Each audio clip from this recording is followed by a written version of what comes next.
Hey, what's up, y'all? Let's talk about primetime Deion Sanders. Deion is going to get that bag right now.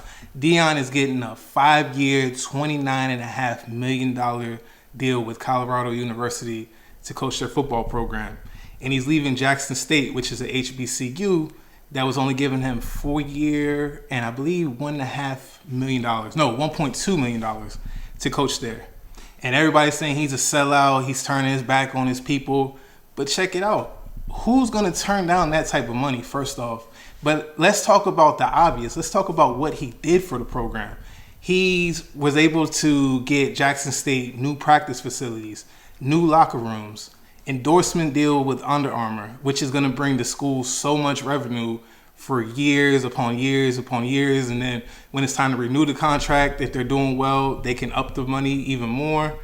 And he won back-to-back championships for a school that wasn't even on anybody's radar. Brought national media attention.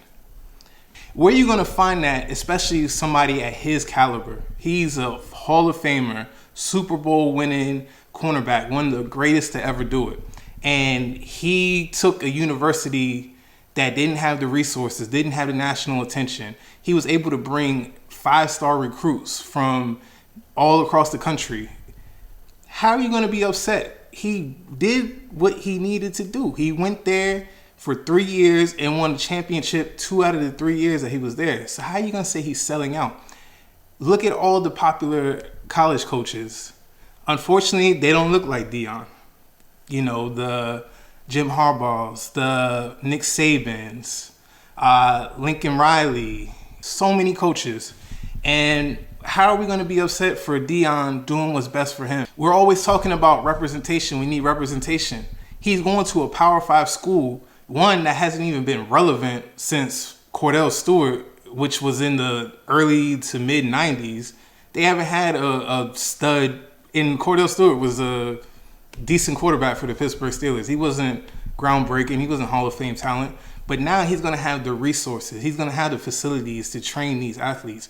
He's going to have his name and recognition to bring kids that might not have the same opportunities that they'll get at Alabama or Michigan or Ohio State. He's going to bring kids that are from these inner cities and give them that platform to play for a Power 5 school, not only to change their lives, but change their families' lives. You got to think about it like that. If he was able to do something so large at such a small school, imagine what he's going to do with these resources that he has now.